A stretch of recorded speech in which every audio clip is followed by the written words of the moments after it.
High friends, welcome to Lakshmi maths. RRB, NTPC and group டிக்கான classes கொண்டு போயிட்டு இருக்கோம். இன்னைக்கு நம்ம பார்க்கக்கூடியது டே 3யோட கிளாஸ். இன்னைக்கு என்டிபிசி அண்ட் குரூப் டில எக்ஸ்பெக்ட் பண்ணக்கூடிய முக்கியமான maths and reasoning question discuss பண்ண போறோம். மார்னிங் 11 o'clock பாத்தீங்கன்னா கரண்ட் அஃபேருக்கான கிளாஸ் கொண்டு போயிட்டு இருக்கோம். ஈவினிங் 7:30க்கு மேக்ஸ் அண்ட் ரீசனிங்கான கிளாஸ் கொண்டு போயிட்டு இருக்கோம். இந்த ரெண்டு கிளாஸையுமே மிஸ் பண்ணாம பாருங்க. ஆல்ரெடி நடத்தின ரெண்டு கிளாஸை மிஸ் பண்ணிருந்தீங்க அப்படின்னா நம்ம யூடியூபோட பிளேலிஸ்ட்ல நான் கொடுத்துருக்கேன்.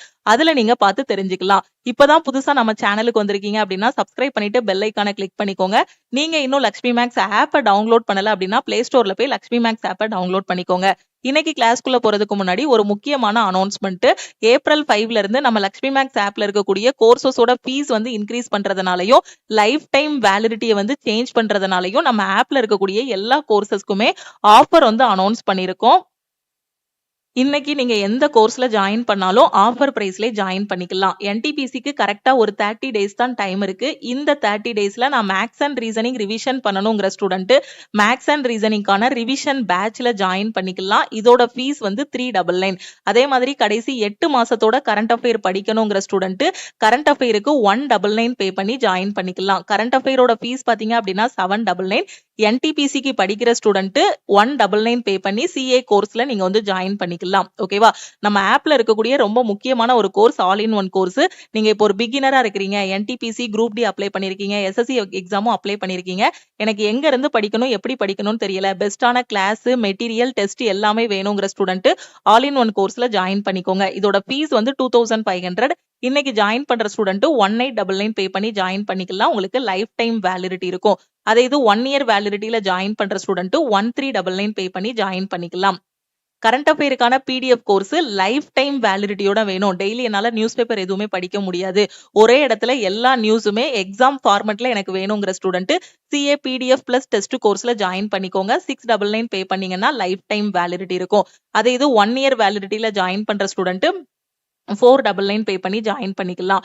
குரூப் டியோட டெஸ்ட், என்டிபிசிக்கான டெஸ்ட், எஸ்எஸ்சி ஜிடியோட டெஸ்ட் பேட்ச்ல ஜாயின் பண்ற ஸ்டூடெண்ட் 599 பே பண்ண வேண்டாம், 399 பே பண்ணி நீங்க ஜாயின் பண்ணிக்கலாம்.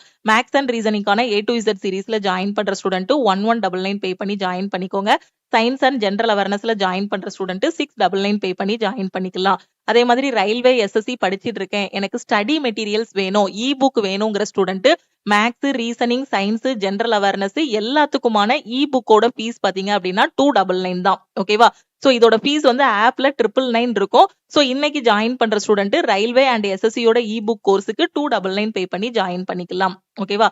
சோ இந்த ஆஃபர்ல நான் ஜாயின் பண்ணணுங்கிற ஸ்டூடெண்ட் இந்த நம்பரை லக்ஷ்மி மேக்ஸ்ன்னு சேவ் பண்ணிட்டு இந்த நம்பருக்கு ஆல் இன் ஒன் ஜாயின் பண்ணா I want all in one message பண்ணுங்க. கரண்ட் அஃபேர் அப்படின்னா ஐ வாண்ட் சிஏன்னு மெசேஜ் பண்ணுங்க. நீங்க மெசேஜ் பண்ணதும் டீம்ல இருந்து கான்டாக்ட் பண்ணிட்டு ஜிபே நம்பர் இல்ல அக்கௌண்ட் நம்பர் கொடுப்பாங்க. அதுக்கு கோர்ஸோட ஃபீஸ் பே பண்ணிட்டு பேமெண்டோட ஸ்கிரீன்ஷாட் சென்ட் பண்ணீங்கன்னா பேக்எண்ட்ல இருந்து உங்களுக்கு அக்சஸ் கொடுத்துருவாங்க. ஃபர்ஸ்ட் கொஸ்டின் பாருங்க. Select the figure that will replace the question mark in the following figure series. பின்வரும் எண்ணிக்கை வரிசையில் கேள்விக்குறியை மாற்றும் படத்தை தேர்ந்தெடுக்கவும் சொல்லியிருக்காங்க. ரொம்ப ஈஸியான கொஸ்டின், பார்த்ததுமே எக்ஸாம்ல நாம ஆன்சர் பண்ணிடலாம். சோ நல்லா பாருங்க, ஒரு ஸ்கொயர் கொடுத்திருக்காங்க. ஸ்கொயருக்குள்ள பாருங்க ஒரு டைமண்ட் ஷேப் கொடுத்திருக்காங்க. ரெண்டாவது படத்துலயும் டைமண்ட் ஷேப் கொடுத்திருக்காங்க. மூணாவது படத்துலயும் டைமண்ட் ஷேப் கொடுத்திருக்காங்க. அப்ப கொடுத்திருக்க ஷேப்ஸ் தான் என்ன இருக்கு, உங்களுக்கு இடம் மாறுது. அது எப்படி மாறுதுங்கிறது தான் இங்க லாஜிக். அப்ப இங்க பாருங்க டைமண்ட் ஷேப் எங்க இருக்கு, இந்த இடத்துல டைமண்ட் ஷேப் இருக்கு.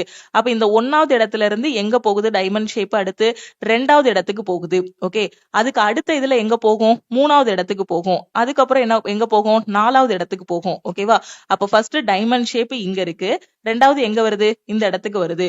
3வது உள்ளது எங்க வருது, இந்த இடத்துக்கு, அதாவது இங்க வரும். அப்ப 4வது உள்ள டைமண்ட் ஷேப் எங்க வரும், இங்க வரும். ஓகேவா? சோ கடைசியா டைமண்ட் ஷேப் எங்க வந்திருக்கும், இங்க வந்திருக்கும். அப்ப ஃபர்ஸ்ட் ஷேட் பண்ணி வரணும், அடுத்து ஷேட் இல்லாம வரணும், அடுத்து ஷேட் பண்ணிருக்கணும். அப்ப அடுத்து உள்ளதுல எப்படி இருக்கக்கூடாது, ஷேட் இருக்கக்கூடாது. அப்ப இந்த இடத்துல எனக்கு டைமண்ட் ஷேப் வரணும். அப்ப இந்த ஆப்ஷனை நான் எலிமினேட் பண்ணிரலாமா?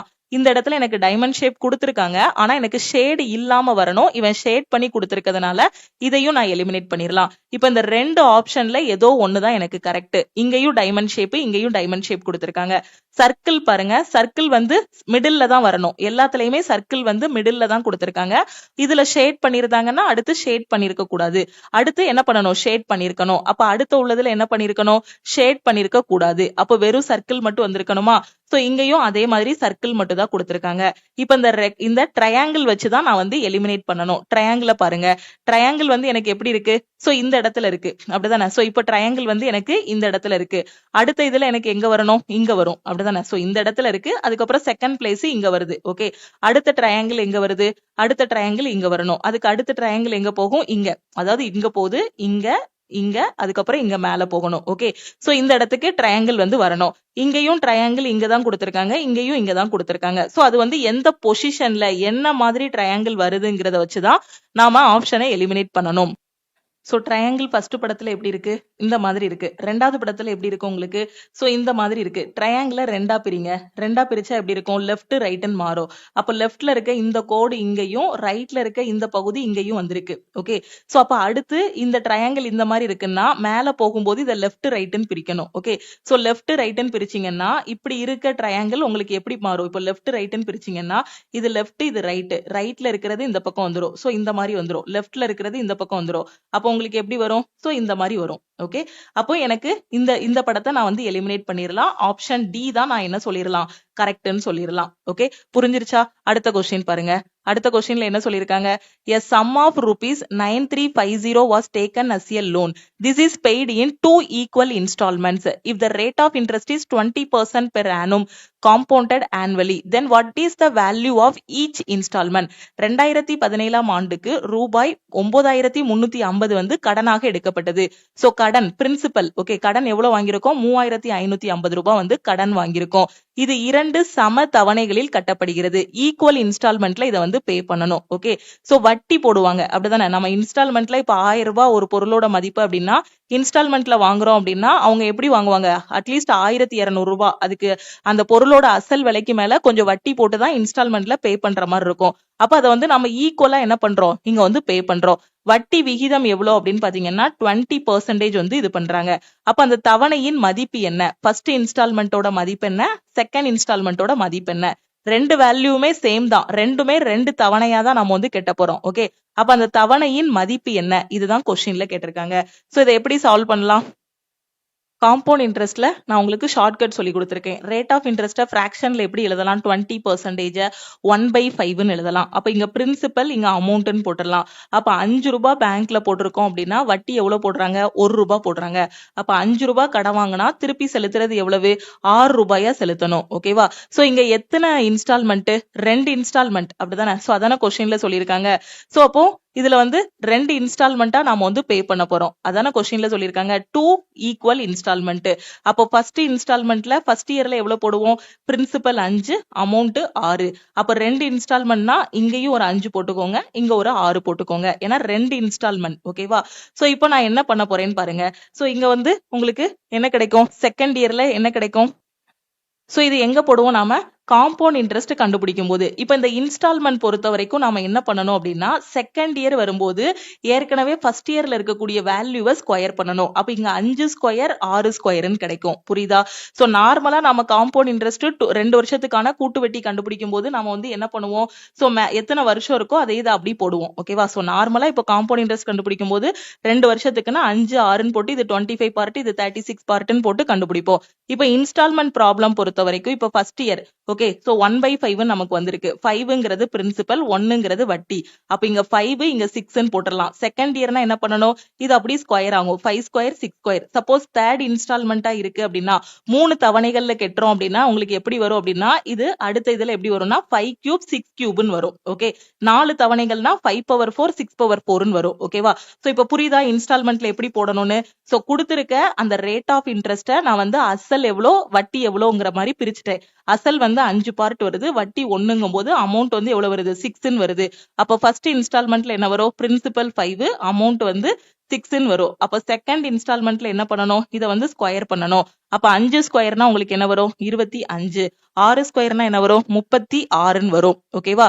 அப்போ 2 தவணையுமே 2 இன்ஸ்டால்மெண்ட்டுமே அவங்களுக்கு என்னவா இருக்கு? சேமா தான் இருக்கு. அப்படிதானே? நீங்க கொடுக்க வேண்டிய அமௌண்ட் பாத்தீங்க அப்படின்னா ஃபர்ஸ்ட் இன்ஸ்டால்மெண்ட்ல 6 பார்ட் கொடுக்குறீங்க. ரெண்டாவது இன்ஸ்டால்மெண்ட்ல பாத்தீங்க அப்படின்னா 36 பார்ட் கொடுக்குறீங்க. கொஸ்டின்ல என்ன சொல்லியிருக்காங்க, ரெண்டுமே ஈக்குவல் இன்ஸ்டால்மெண்ட். ஓகே, ரெண்டு தவணைகளுமே எப்படி இருக்கணும், ஒரே மாதிரியான அமௌண்ட் தான். ஃபர்ஸ்ட் தவணையில 2000 ரூபாய் கொடுக்குறீங்க அப்படின்னா ரெண்டாவது இன்ஸ்டால்மெண்ட்லயும் பாத்தீங்கன்னா 2000 ரூபாய். ஓகேவா? சோ புரியுதா? அப்போ ஃபர்ஸ்ட் தவணையில 2000 ரூபாய்னா ரெண்டாவது தவணையிலையும் பாத்தீங்கன்னா 2000 ரூபாய் தான் கொடுக்க போறீங்க. அப்ப ஈக்குவல் இன்ஸ்டால்மெண்ட். இப்போ ஃபர்ஸ்ட் இன்ஸ்டால்மெண்ட்ல 6 ரூபாய் பே பண்றீங்க, ரெண்டாவது இன்ஸ்டால்மெண்ட்ல என்ன இருக்கு, 36 இருக்கு. ஆனா நமக்கு ரெண்டுமே எப்படி இருக்கணும், ஈக்குவலா இருக்கணும். அப்ப இது ரெண்டையும் சமப்படுத்தலாமா? அப்ப 6 இங்க 36 இருக்கு, அப்ப சமப்படுத்தணும். அப்ப 6க்கும் 36க்கும் எல்சிஎம் எடுத்தா என்ன வரும், 36. அப்ப இத 36 மாத்தணும்னா இத ஃபுல்லா எதால மல்டிப்ளை பண்ணணும், 6 ஆல மல்டிப்ளை பண்ணணுமா?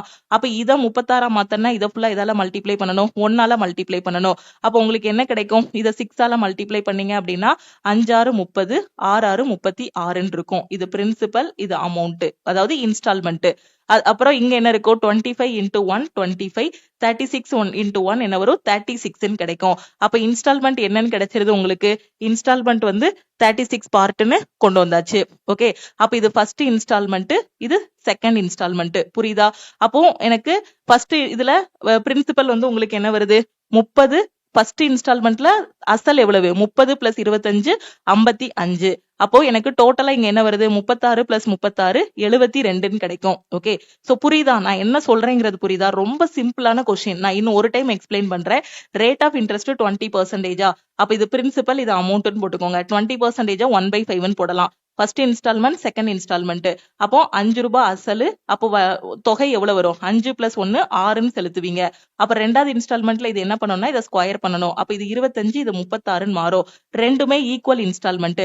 அப்ப ரெண்டுக்குமே சேமான வேல்யூ தான் வரணும். அப்ப எல்சிஎம் எடுக்கணும். அப்ப இதை வந்து என்ன பண்ணணும், 6 ஆல மல்டிப்ளை பண்ணணும். அப்ப இது ஃபுல்லா 6 ஆல மல்டிப்ளை பண்ணா இது 36 மாறுமா? அப்ப இதை 6 ஆல மல்டிப்ளை பண்ணணும், இது 6 ஆல மல்டிப்ளை பண்ணணும். அப்படி பண்ணும்போது இதோட வேல்யூ 30 இருக்கும், இதோட வேல்யூ 36 இருக்கும். இது ஏற்கனவே இங்க 25 இருக்கு, இங்க 36 இருக்கு. அப்ப இது பிரின்சிபல், இது இன்ஸ்டால்மெண்ட். ஓகே, சோ அப்போ உங்களுக்கு ஆன்சர் என்ன கிடைக்கும், இங்க 30 + 25 55, 36 + 36 72 கிடைக்கும். ஓகே, இப்போ நமக்கு பிரின்சிபல் சொல்லிட்டாங்க, நம்ம எவ்வளவு கடன் வாங்கியிருக்கோங்கிறத சொல்லிட்டாங்க. எவ்வளவு வாங்கியிருக்கோம், 9350. அப்ப அந்த 9350 எதுக்கு ஈக்குவலா இருக்கும், இந்த 55 பார்ட்டுக்கு ஈக்குவலா இருக்குமா?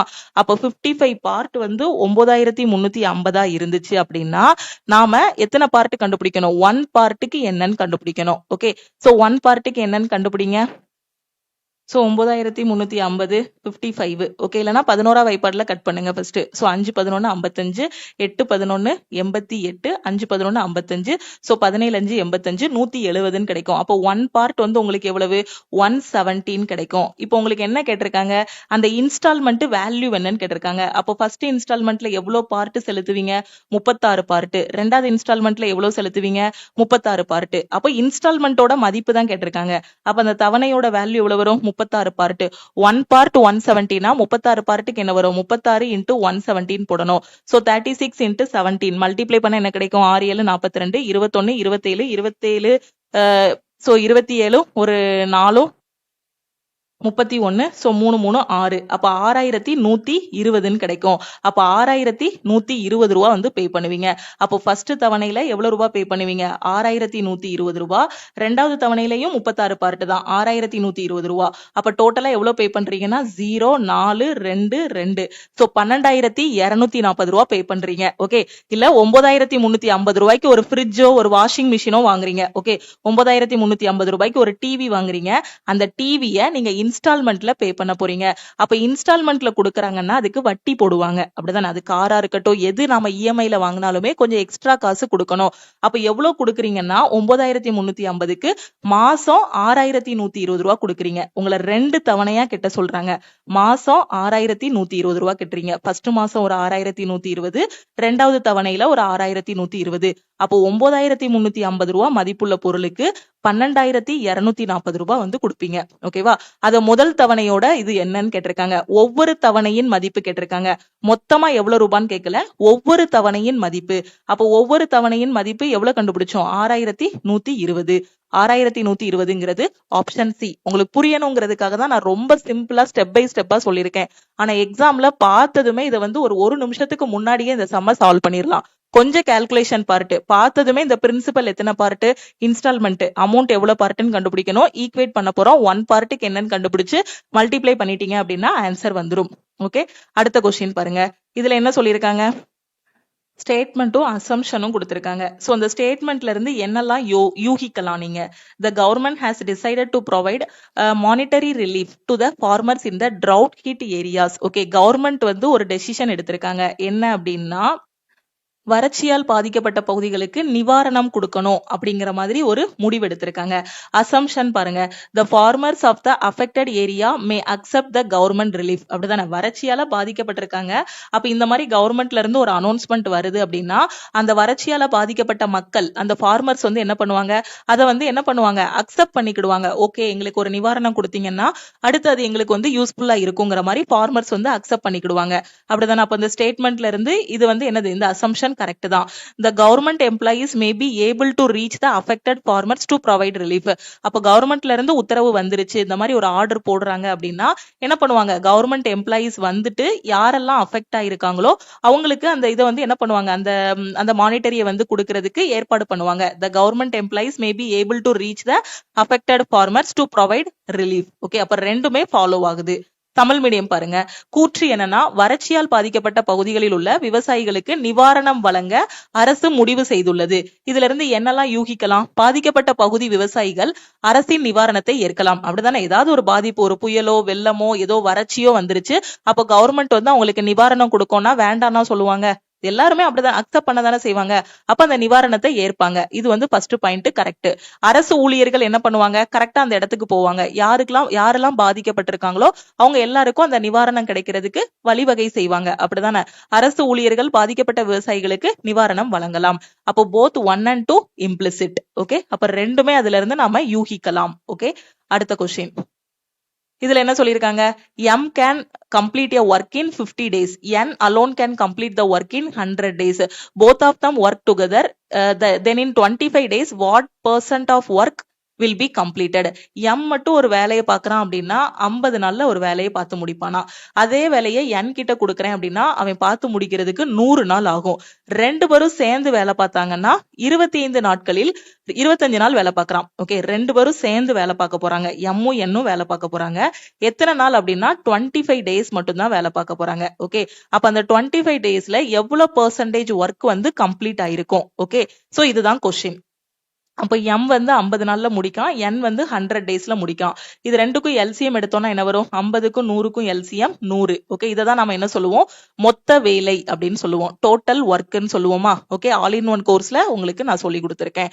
அப்ப இத வந்து நாம 100ஆ மாத்தணும்னா எதால மல்டிப்ளை பண்ணணும், 2ஆல மல்டிப்ளை பண்ணணும். தெரியலன்னா இந்த 50 எடுத்துட்டு வாங்க, 100 டிவைடட் பை 50ன்னு போடுங்க. கேன்சல் பண்ணா என்ன வரும், 2ன்னு கிடைக்குமா. அப்ப இங்க 2 போட்டுடலாம். 100ஆ மாத்தணும்னா என்ன பண்ணணும், 1ஆல மல்டிப்ளை பண்ணணும். சோ 1ன்னு போட்டுடலாம். அப்ப இங்க இருக்கிறது உங்களுக்கு என்ன அப்படின்னா திறன். ஓகேவா. சோ எம்மோட திறமை எவ்வளவு அப்படின்னா ஒரு நாளைக்கு 2 கேக் பண்றான். என்னோட திறமை எவ்வளவு அப்படின்னா ஒரு நாளைக்கு 1 கேக் பண்றாங்க. ஓகேவா, ஒரு நாளைக்கு எவ்வளவு பண்றான், 1 கேக் பண்றான். அப்ப 2 பேரையும் சேர்த்து வேலைக்கு வச்சிருக்கேன். அப்போ ஒரு நாளைக்கு எத்தனை கேக் பண்ணுவான், எம்மையும் என்னையும் சேர்த்து வேலைக்கு வச்சிருக்கேன்னா எம்மோட திறமை ஒரு நாளைக்கு 2 கேக் பண்ணுவான், என்னோட திறமை ஒரு நாளைக்கு 1 கேக் தான் பண்ணுவான். அப்போ ஒரு நாளையில எம்மும் என்னும் சேர்ந்து வேலை பார்த்தாங்கன்னா எனக்கு எத்தனை கேக் பண்ணி முடிப்பாங்க, எவ்வளவு வேலை முடியும், ஒரு நாளைக்கு 2 + 1, அதாவது ஒரு நாளைக்கு 3 வேலை முடிஞ்சிரும், 3 கேக் பண்ணிருவாங்க. ஓகே, இப்ப என்ன சொல்லிருக்காங்க, 25 நாள் வந்து சேர்ந்து வேலை பாக்குறாங்க. 25 நாள் என்ன பண்றாங்க, சேர்ந்து வேலை பாக்குறாங்க. அப்ப 25 நாள் சேர்ந்து வேலை பார்த்தாங்கன்னா எத்தனை பார்ட், எவ்வளோ எனக்கு வேலை வந்து முடியும், ஒரு நாளைக்கு 3 கேக் பண்றான், 25 நாள் 2 பேரையும் கண்டினியூஸா வேலைக்கு வர வைக்கிறேன். அப்ப எத்தனை கேக் பண்ணி முடிப்பாங்க, ஒரு நாளைக்கு 3னா 25 நாளைக்கு 25 × 3 75 கேக் பண்ணுவாங்க. ஓகே, இது புரியணுங்கிறதுக்காக தான் உங்களுக்கு கேக்குன்னு சொல்றேன். ஒரு நாளைக்கு 3 கேக்கு, 25 நாள் வேலை பார்க்கறான் அப்படின்னா எவ்வளவு கேக் பண்ணுவான், 75 கேக் பண்ணுவான். டார்கெட் எவ்வளவு, மொத்த வேலை எவ்வளவு, 100 கேக் பண்ணணும். மொத்த வேலை எவ்வளவு, 100 கேக் பண்ணணும். அப்ப 100ல அவன் எவ்வளவு பண்றான், 100 கேக்ல 75 கேக் தான் பண்றான். அப்ப எவ்வளவு பெர்சன்டேஜ் பார்த்தோன்னே சொல்லிடலாம், எவ்வளவு 75% சொல்லிடலாம். பார்த்தோன்னே சொல்ல தெரியலையா? மொத்தம் 100 கேக்கு, 100ல 75 கேக்கு தான் பண்றான். பெர்சன்டேஜ் கேட்டிருக்காங்க. அப்போ பெர்சன்டேஜ்னா இன்ட்டு 100ன்னு போடணும்.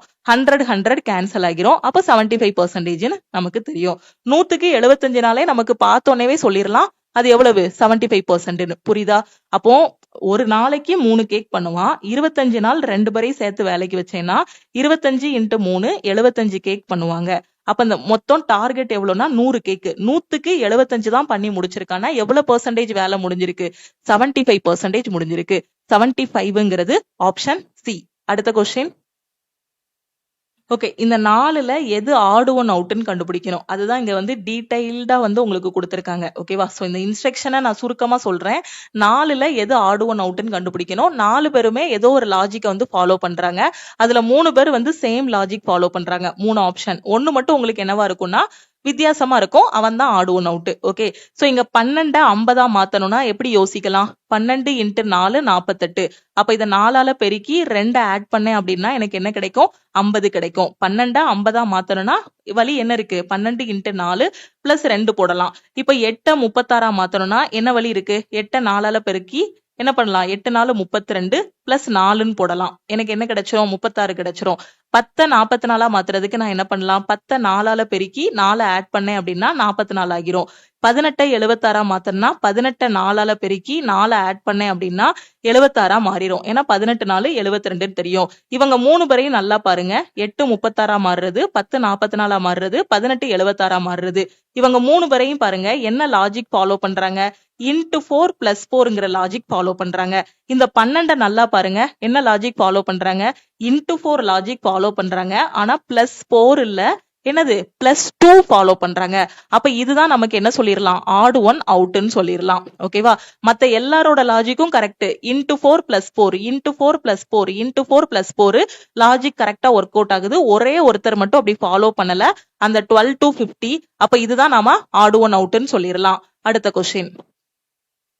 மிரர் இமேஜ்ல உள்ள கொஸ்டின் கேட்டிருக்காங்க. சோ இந்த படத்தை கொண்டு போய் கண்ணாடியில பாக்குறீங்க. கண்ணாடி எப்படி வச்சிருக்கீங்கன்னா இந்த மாதிரி கீழே வச்சிருக்கீங்க. ஓகே, நான் இன்ஸ்ட்ரக்ஷன் ஒரு டைம் உங்களுக்கு ரீட் பண்ணிடுறேன். சோ இன்ஸ்ட்ரக்ஷனை நல்லா ரீட் பண்ணிக்கோங்க. இந்த கொஸ்டின்ல if a mirror is placed on the line AB, out of the option figures which figure will be the right image of the question figure?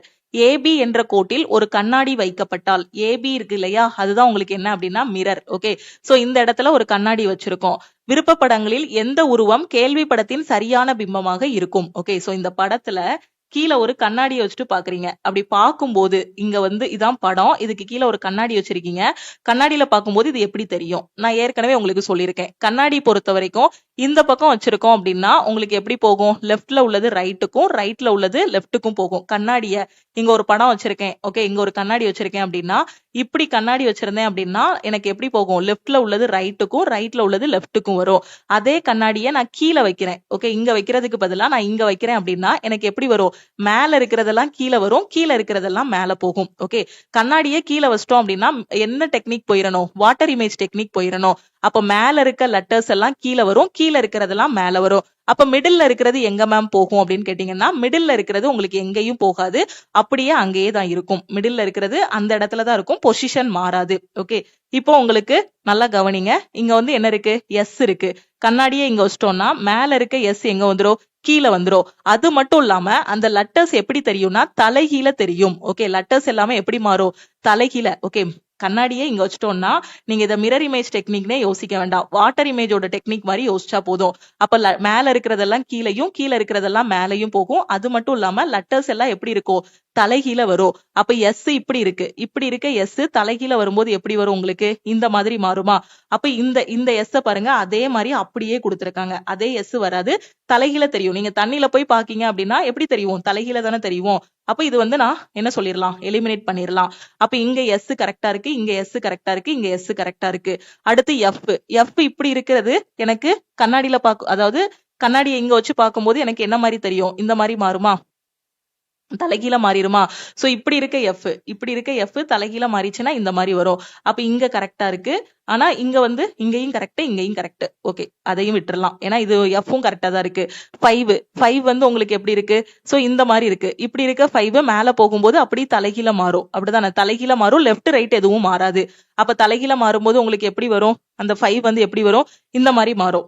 இப்படி இருக்க 5 அப்படி மேல அப்படி நிமிக்குறோம். ஓகே, அப்படி தலைகீழ போகுது. ஓகே, இத தலைகீழ போடும்போது உங்களுக்கு இப்படி வராது, இந்த மாதிரி வராது.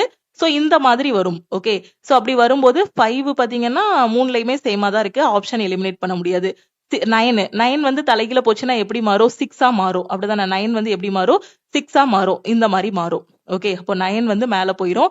சோ அவங்களுக்கு இங்கேயும் 6 கரெக்டா தான் கொடுத்துருக்கு. இங்க வந்து இங்க பாருங்க, இங்க வந்து என்ன கொடுத்திருக்காங்க? ஆர். ஓகே, சோ நல்லா கவனிங்க. இங்க 9 இருக்கு. 9 வந்து உங்களுக்கு எங்க போகணும்? மேல போகணும். சோ அப்போ இங்க 6 இங்க 6 இங்க 6 கரெக்டா தான் கொடுத்திருக்காங்க. ஆர் ஆர் வந்து பாருங்க நல்லா, ஆர் இப்படி இருக்கு. சோ அது வந்து எங்க வந்துரும்? கீழ வந்துரும். கீழ வர ஆர் வந்து எப்படி வரணும்? தலைகீழ வரணும். அப்ப தலைகீழ வந்துச்சுன்னா உங்களுக்கு இப்படி வந்திருக்கும். ஓகே, சோ இப்படி இருக்க ஆர் வந்து இந்த மாதிரி வரணும். சோ இங்க ஆர் தப்பா கொடுத்திருக்காங்களா? இங்க ஆர் தப்பா கொடுத்திருக்காங்க பாருங்க. எப்படி வரணும்? சோ இந்த மாதிரி வரணும். சோ இங்க கரெக்டா இருக்கு. அப்போ ஆப்ஷன் பியும் செக் பண்ணணும். அடுத்து ஆப்ஷன் ஏயும் நாம வந்து என்ன பண்ணணும்? செக் பண்ணணும். ஓகேவா? சோ இப்போ வேற என்ன மிஸ்டேக்ஸ் இருக்கு? ஓகே, அடுத்து இங்க ஏ இருக்கா? சோ மத்தது ஏ மட்டும் தான் இருக்கு. மேல இருக்க ஏ வந்து கீழ வரணும். சோ இங்கேயும் கீழ வந்திருக்கு. அந்த ஏ அந்த கோடு வந்து மிடில்ல இருக்கு. சோ அந்த கோடு அப்படி வந்துருச்சு. அடுத்து இந்த ட்ரையாங்கிள் வந்து இப்படி இருக்க ட்ரையாங்கிள் மேல போகும்போது இந்த மாதிரி மாறிடும். இதுவும் கரெக்டா தான் இருக்கு.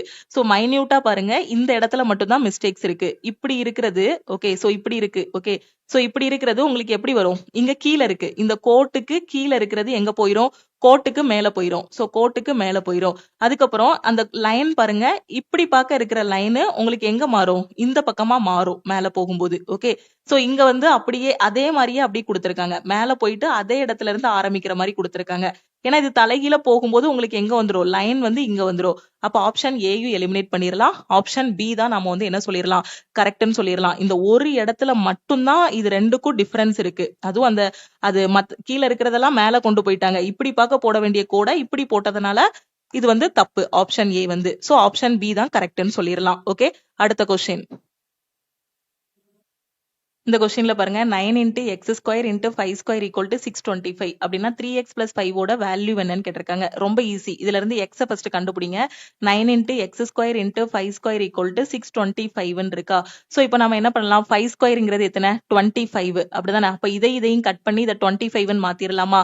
புரியுதா நான் என்ன சொல்றேன்னு? 9 into x ஸ்கொயர். ஓகே, இல்லனா என்ன பண்ணுங்க, x ஸ்கொயரை மட்டும் இங்க வச்சுட்டு இந்த நம்பர்ஸை கீழே கொண்டு போயிருங்க. x square equal to 625.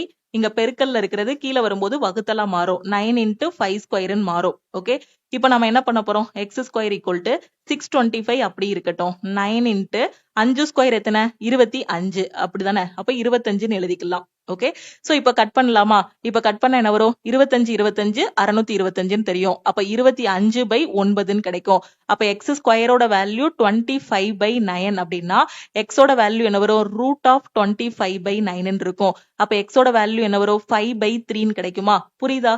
5/3 x ஓட வேல்யூ வந்து கிடைச்சிருது. இத சிம்பிளா பார்த்ததுமே சொல்லிரலாம். இங்க 5 ஸ்கொயர் இருக்கு. 5 ஸ்கொயரையும் இதையும் கட் பண்ணோம்னா 25ன்னு வரும்.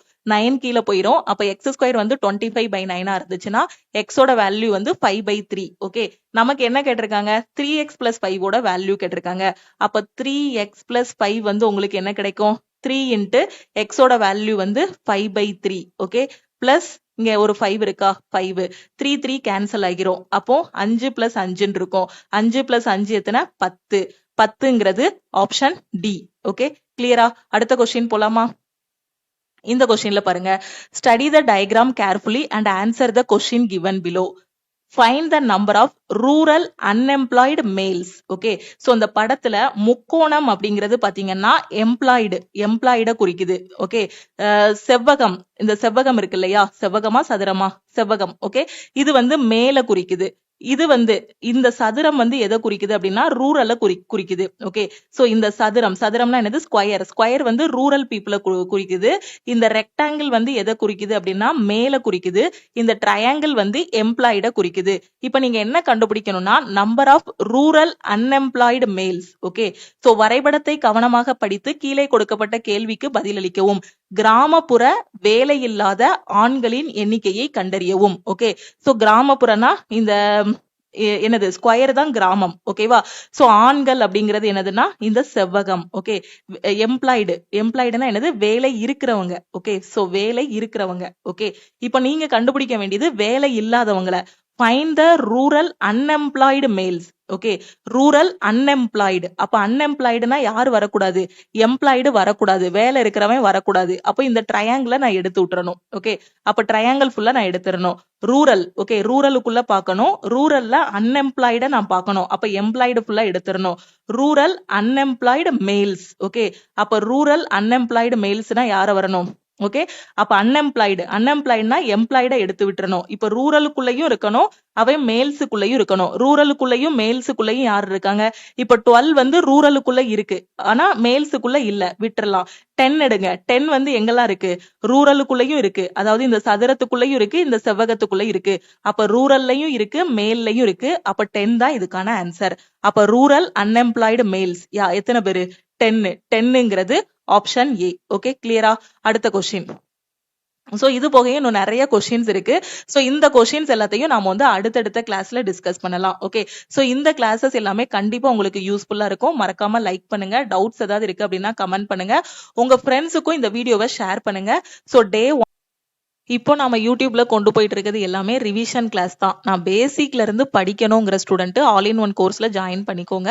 நீங்க பிரைவேட் கம்பெனில ஒர்க் பண்ணாலும் சரி, ஹவுஸ் ஒய்ஃபா இருந்தாலும் சரி, காலேஜ் ஸ்டூடெண்டா இருந்தாலும் சரி, எனக்கு கிடைக்கிற டைம்ல தான் என்னால படிக்க முடியுங்கிற student all in one course choose பண்ணி படிங்க. ஏப்ரல் 5க்கு அப்புறம் ஆல் இன் ஒன் கோர்ஸுக்கு லைஃப் டைம் வேலிடிட்டியும் இருக்காது. ஃபீஸ் வந்து 2500க்கு மேல வந்து டீம் வந்து இன்க்ரீஸ் பண்ண போறாங்க. அதனாலதான் இந்த ஆஃபர் வந்து உங்களுக்கு எக்ஸ்டெண்ட் பண்ணிருக்கோம். ஸோ கிளாஸோட ஸ்டார்டிங்லேயே ஆஃபரை வந்து நான் உங்களுக்கு எக்ஸ்பிளைன் பண்ணிட்டேன். சோ ஜாயின் பண்றதுக்கு இந்த நம்பருக்கு வாட்ஸ்அப்ல மெசேஜ் பண்ணுங்க.